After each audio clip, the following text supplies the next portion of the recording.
بسم اللہ الرحمن الرحیم حسبنا اللہ ونعم الوکیل ونعم المولا ونعم النصیر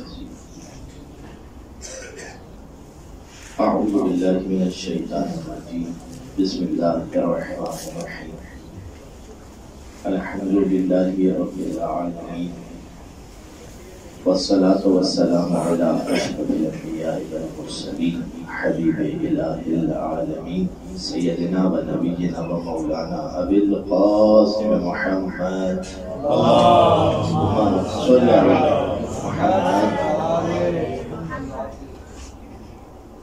وعلى أهل بيته الطيبين الطاهرين المعصومين المنتجبين الميامين ولعنة الله على أعدائهم ومنكر فضائلهم وغاصب حقوقهم أجمعين. أما بعد فقد قال الله الحكيم في كتابه المبين أعوذ بالله من الشيطان الرجيم وقرنا في بيوتكن ولا تبرجن تبرج الجاهلية الأولى وأقمنا الصلاة وأطعنا الزكاة إنما يريد الله ليذهب عنكم الرجس أهل البيت ويطهركم تطهيرا. درود پر دی محمد وعلى الله.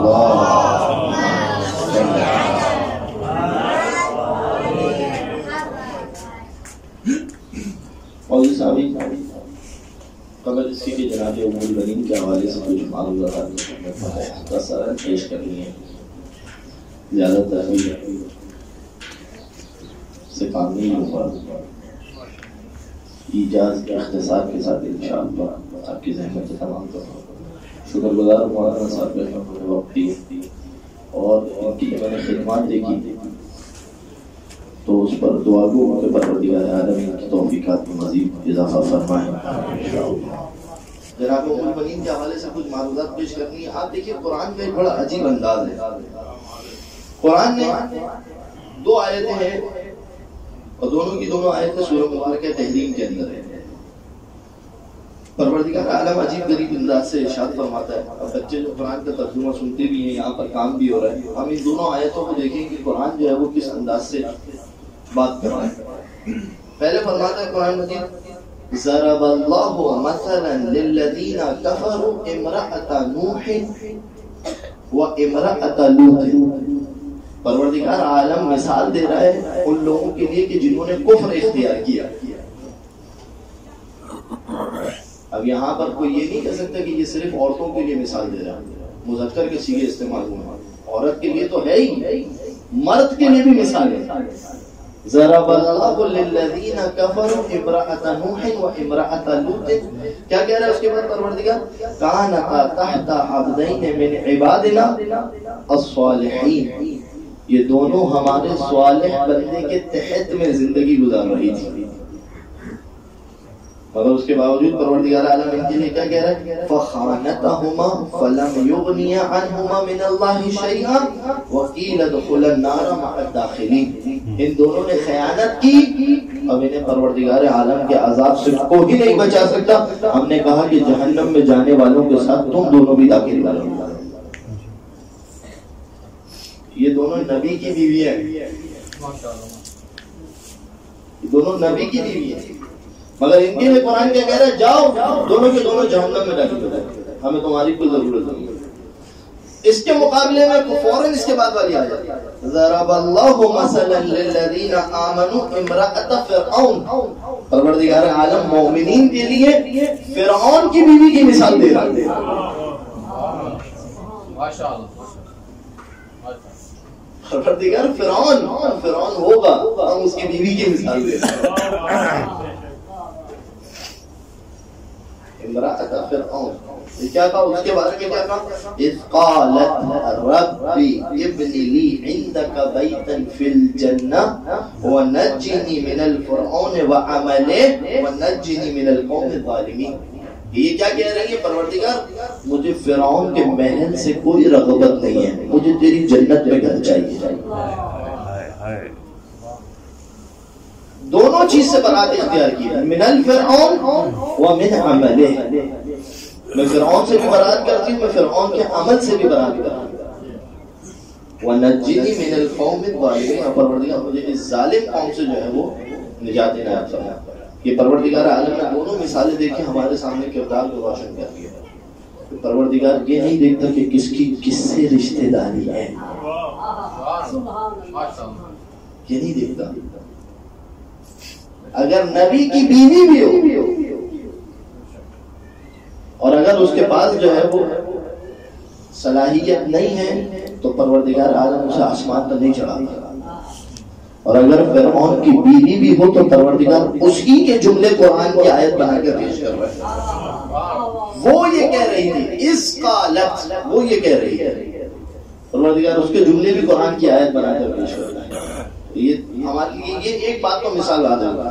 اب میں آپ کی خدمت کے اندر یہ جو میں نے سورہ مبارکہ تحریم کی، سورہ مبارکہ تحریم کی آیتیں تھی جو میں نے سرنامہ کلام کے اندر سورہ مبارکہ احزاب قرآن مجید کا 33واں سورہ اس کی 33ویں آیت پڑھی۔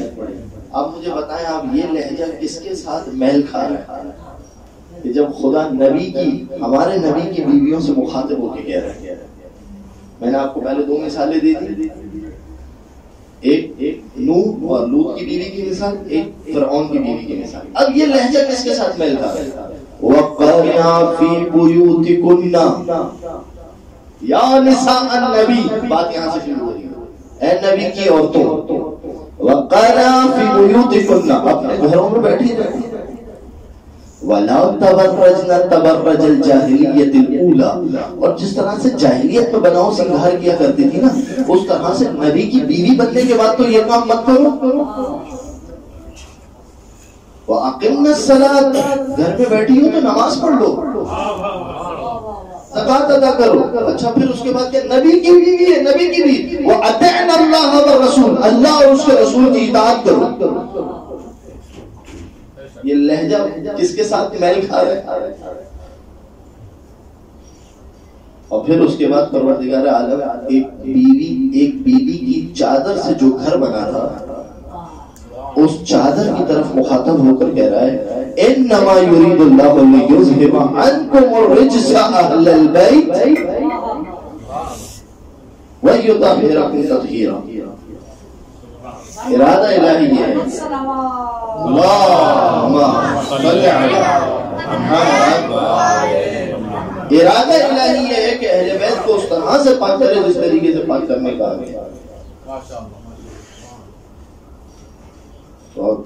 ایک سمجھدار انسان ہے اگر تعصب کی اہمیت ہٹا کر ان آیتوں کو دیکھے تو سمجھ میں آ جائے گا پروردگار عالم کس کو کس منزلت کے اوپر رکھنا چاہ رہے ہیں۔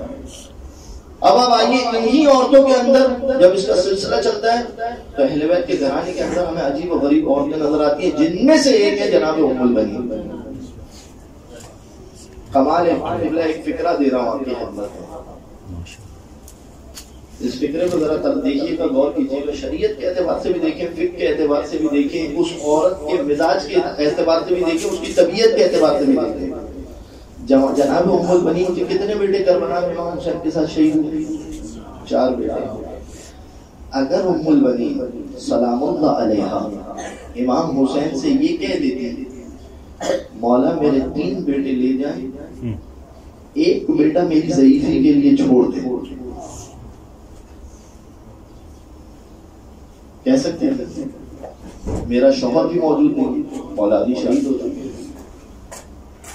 اتنا تو حق بنتا ہے نا ایک عورت کا کہ مولا 3 بیٹے لے جائیں۔ یعنی اس وقت پوری دنیا کے اندر ظاہری اسلام کتنے لوگ ہیں؟ یعنی آپ اگر ذرا کیلکولیشن لگائیں 72 لوگ ہیں امام حسین کے ساتھ۔ توجہ کریں، میں ایک کیلکولیشن آپ کو دے رہا ہوں، 72 لوگ ہیں، اس کا 100% آپ لگائیں، یعنی پر بندہ تقریباً 1.25% بنے گا۔ 100% کو 72 کو 100 میں ڈیوائڈ کریں تو 1.25 تقریباً ایک بندے کا بنے گا۔ تو ام البنین کا کتنا حصہ ہے کربلا کے اندر؟ 6% حصہ کربلا میں ام البنین کا ہے۔ چھوٹی بات نہیں ہے کربلا میں کسی کا 6% حصہ ہونا، جہاں شہید کل 72 ہو رہے ہیں۔ بنین کہتے تھے کربلا تو ایسا ہے کہ اگر کسی کا 0.5% حصہ ہو، نہیں 0.5% زیادہ کا، اگر کسی کے ایک آنسو کے قطرے کا حصہ ہو وجبت علیہ الجنہ، یہ کربلا ہے۔ وہاں ام البنین کا کتنا حصہ ہے؟ 6% حصہ ہے۔ کہتے تھے یا مولا اے آقا اے ابا عبداللہ میرا ایک بیٹا میری ضعیفی کے لیے چھوڑ جائے۔ ام البنین نے نہیں کہا، چاروں بچوں سے کہا جاؤ حسین پر قربان ہو جاؤ۔ کمال ہے، ایک بچہ رکھ لیا۔ ایک چیز میں آپ کو ام البنین کے حوالے سے، اب چونکہ آپ ماشاءاللہ سے یہاں عرب کے ماحول میں زندگی گزار رہے ہیں، اندازہ ہے آپ کو کہ یہاں پر بچپن میں ہی شادی سے پہلے ہی ابھی اولاد بھی ہوئی ہوتی مگر جو ہے وہ کنیت رکھ دی جاتی ہے۔ اب یہ تو ہمارے لیے واضح ہے، شاید پاکستان میں ہوتا تو یہ سمجھنا مشکل ہوتا، کنیت پہلے سے ہی بچپن میں ہی رکھ دی جاتی ہے۔ صحیح ہے؟ جناب بی بی ام البنین کی کنیت جو ہے وہ ام البنین بچپن میں ہی رکھ دی گئی۔ نام ہے فاطمہ، باپ کا نام ہے مشہور ہے حزام، لیکن اگر نصابین کے قول کا احصاء کیا جائے تو حزام نہیں ہے، ذا کے ساتھ نہیں ہے بلکہ حرام ہے، ہا را الف میم، باقاعدہ لکھا ہے بالحاء والراء مہملتین غیر معجمتین، ہا اور را مہمل ہے یعنی بغیر نقطے کے۔ اصل نصاب کے قول کے اعتبار سے حرام ہے، خوب مشہور حزام ہے، کوئی مسئلہ نہیں ہے، حزام شخصیت واضح ہے۔ صحیح ہے مولا عباس کی بات، فاطمہ بنت بچپن میں جو ہے وہ چھوٹی ہے اور ان کی کنیت رکھ دی جاتی ہے ام البنین۔ اچھا کیوں رکھی گئی ان کی کنیت ام البنین؟ کیونکہ قلابیہ خاندان کے اندر ایک عورت گزری تھی، اس کے 5 بچے تھے، توجہ کیجیے گا، اس کے 5 بچے تھے اور 5 بچوں نے عرب کے اوپر حکومت کی تھی۔ اس کی نسبت سے اس بچی کی کنیت رکھی گئی ام البنین، کہ اس کے ذریعے سے بھی ایسے بچے پیدا ہوں کہ جو اسی طریقے سے عرب کے اوپر حکومت کریں۔ توجہ کیجیے گا، ان کی کنیت رکھی گئی ام البنین۔ اب جب ان کی کنیت ام البنین رکھی گئی تو سب سے پہلا معجزہ ام البنین نے علی کے گھر میں آنے کے بعد یہ دیکھا تھا کہ جو کنیت مجاز تھی وہ حقیقت میں بدل گیا۔ ام البنین جو مجازی ام البنین بنی وہ حقیقت میں ام البنین بنی، بیٹوں کی ماں ہوئی۔ اچھا اب توجہ کیجیے، اس عورت کے جس کے نام سے منسوب ان کی کنیت رکھی گئی تھی، جس کے بچے سارے بہادر تھے، اس کے 5 بیٹے تھے، ان کے 4 بیٹے۔ اب میں وقت نہیں ہے ورنہ میں یہاں سے اشعار پڑھتا کہ عرب نے اس ماں کے بارے میں جس کے 5 بچے تھے کتنے اشعار لکھے، ام البنین ام البنین ام البنین کے حوالے سے کتنے اشعار عرب نے لکھے۔ 5 بچے تھے اس کے، ام البنین کہلاتی تھی، سارے بچوں نے سرداری کی تھی، حکومت کی تھی، لیکن کربلا کے بعد ام البنین کے بچوں نے ایسی قربانی دی کہ عربی شاعری سے وہ ام البنین مٹ گئی، یہ ام البنین قیامت تک باقی تھی۔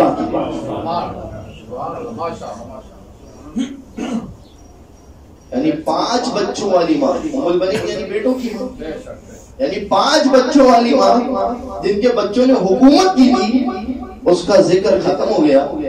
4 بچوں والی ماں جس کے بچے حسین پر قربان ہو گئے، اس کا ذکر آج بھی ہو رہا ہے۔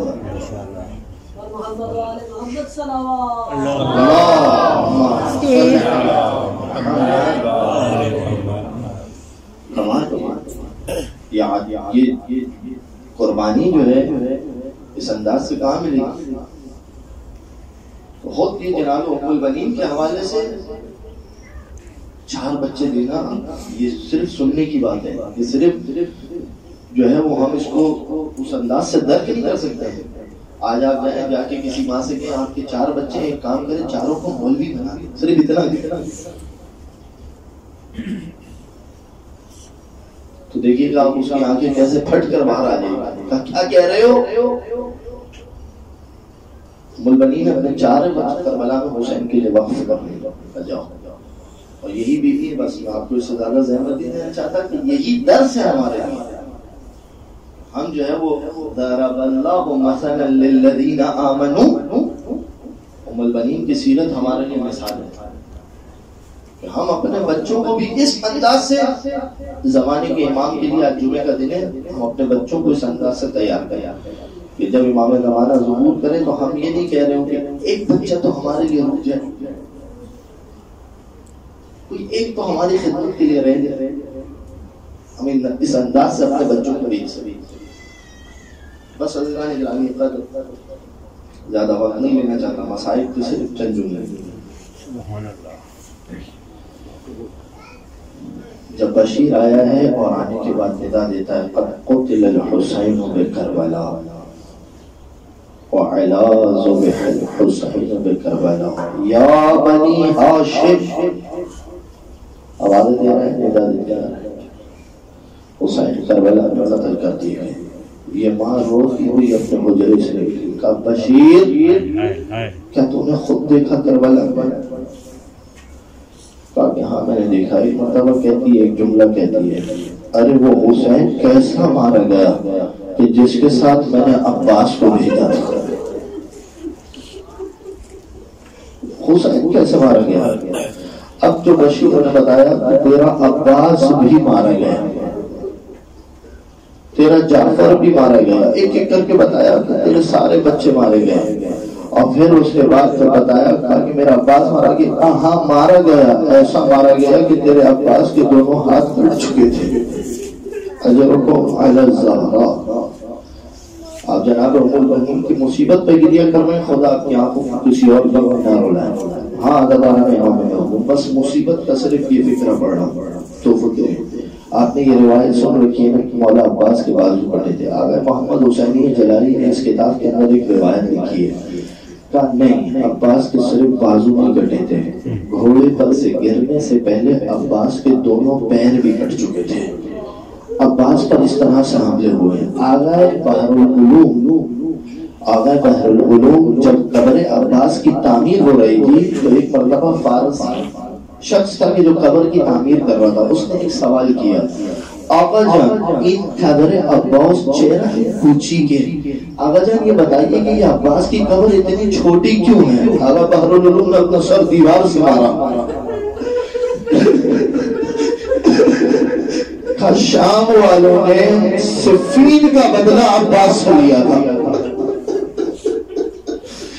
عباس کے جسم پہ اتنے حملے کیے. پھر میں نے ایک اور روایت مقتل کی کتابوں میں دیکھی، یہ روایت بڑی عجیب تھی. حمید ابن مسلم کہتا ہے کہ میں نے دیکھا کہ جب حسین عباس کے کنارے آئے ہیں، عباس کے پاس آئے تو پہلے عباس کا سر اپنی گود میں رکھا. کچھ دیر تک دونوں بھائیوں کے درمیان باتیں ہوتی رہی. اس کے بعد عباس کا سر زمین کربلا پر رکھا. میں نے دیکھا حسین چلتے جاتے ہیں، رکتے ہیں، کچھ اٹھاتے ہیں، ابا کے دامن میں رکھتے ہیں، پھر چلتے ہیں، رکتے ہیں، کچھ اٹھاتے ہیں، ابا کے دامن میں رکھتے ہیں. میں نے کہا یہ حسین کیا کر رہے ہیں؟ میں دوڑتا ہوا تھوڑا قریب ہوا. جب میں نے قریب ہوا تو دیکھا کہیں سے عباس کا کٹا ہوا ہاتھ اٹھا رہے تھے، کہیں سے عباس کا ہاتھ